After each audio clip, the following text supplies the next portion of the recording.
Welcome back, dear friends. Today we step into the 6th chapter of our ongoing series exploring human nature, inner peace, and spiritual compassion.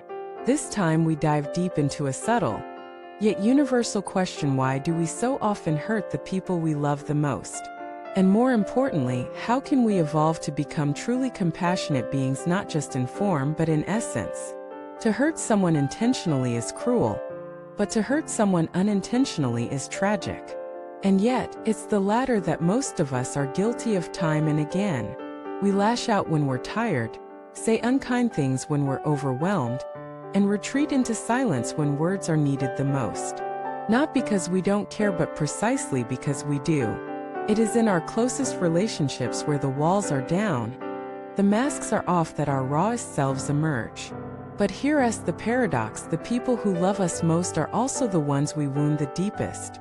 This painful irony points to an undeniable truth: proximity doesn't guarantee tenderness. In fact, it often makes us reckless. So what is the remedy? True compassion.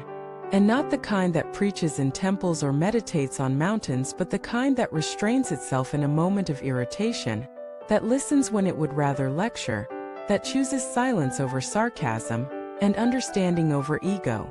The delicate power of inner softness. In this loud, impulsive world, it's easy to mistake harshness for strength. We idolize dominance, celebrate clapbacks, and romanticize emotional outbursts as authenticity. But strength isn't in the words we hurl at others, it's in the ones we swallow. To be truly strong is to be gentle, to be tender when it would be easier to be cruel, to hold back when you want to strike. Inner softness isn't weakness, it's precision control of the emotional sword. As a Buddhist master once said, 淡然寂静，守护慈悲, be calm and quiet, and guard your compassion. What does this look like in action? It's not rolling your eyes when your parent forgets something for the 5th time. It's resisting the urge to snap at your child who just spilled something again. It's catching your breath before replying to a partner's insensitive remark. It's not about suppression. It's about awareness. The violence of words unspoken and words unmeant. Compassion is not only about avoiding cruelty, it's also about practicing presence. Some of the most severe emotional wounds are inflicted in silence. Ignoring someone's vulnerability, being absent while they pour out their hearts, dismissing their pain with an indifferent shrug. This is called silent harm. It is invisible but no less destructive. At other times we cause damage through misplaced honesty. I'm just telling the truth, we say, when in fact our words were swords, not salves. Honesty without compassion is brutality. We need to ask ourselves each time we speak, am I saying this to help or to hurt? The emotional weaponization of I'm just being me. In the name of authenticity, many of us wield our emotions like weapons. I had to say it. I can't pretend. This is just who I am. But that's not authenticity. That's indulgence.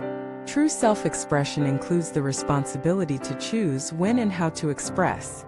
Our emotions may be valid, but they are not free from consequences.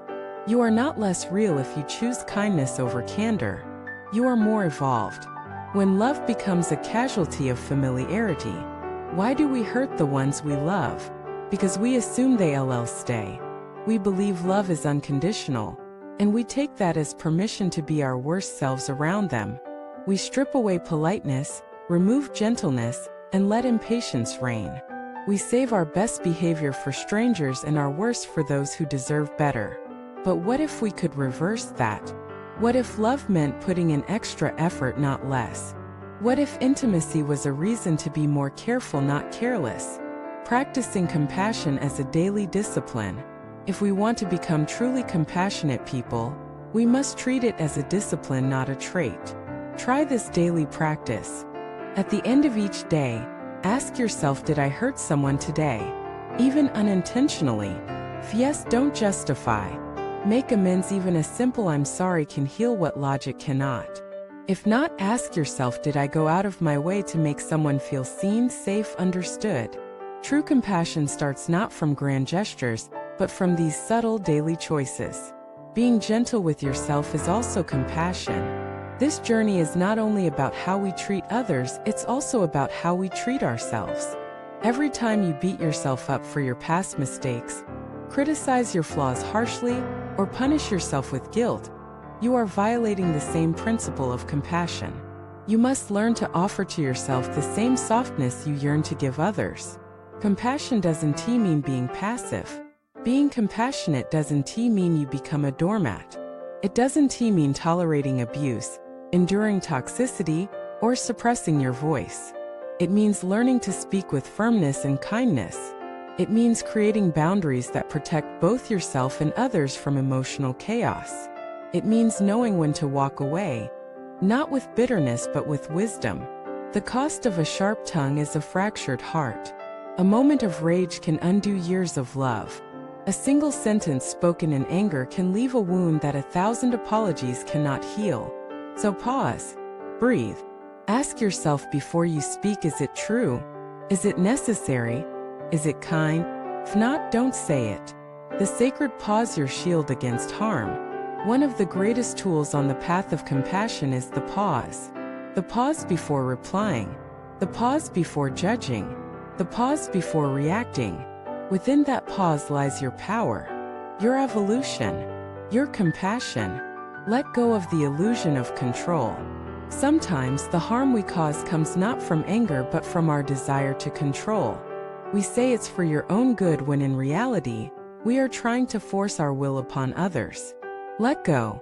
Allow others their autonomy. Respect their process.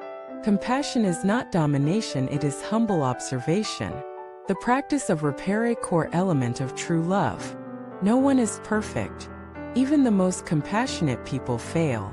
But what separates the wise from the wounded is the ability to repair. When you hurt someone, own it. Say, I was wrong. Say, I didn't mean to. Say, how can I make this right? Compassion is not about never causing harm, it's about not leaving the harm to fester. Cultivating a mind that is tender, not soft. There is a difference between a soft mind and a tender heart. One is easily manipulated. The other is unshakably grounded in love. To be tender is to be sensitive without being fragile. It is to see another's pain and meet it not with fear, but with presence. To love is to guard your words like precious stones. Your words are not cheap. They are not just words. They can be prayers or poison. So let every word you say, especially to those closest to you, be an offering, not a weapon. Final reflections, the mirror of compassion. Dear friend, look at your life. Who have you hurt that didn't deserve it? Who do you owe an apology to? What part of yourself is still hurting from being unseen, unheard, unheld? Healing begins with honesty. Compassion begins with humility. Be the gentleness you seek. Be the voice of peace in your family, your friendships, your relationship. Because in the end, it's not how much we've achieved, but how little we've harmed that measures the depth of our spiritual path. Thank you for watching this video. May we meet again in peace, in compassion, and in love.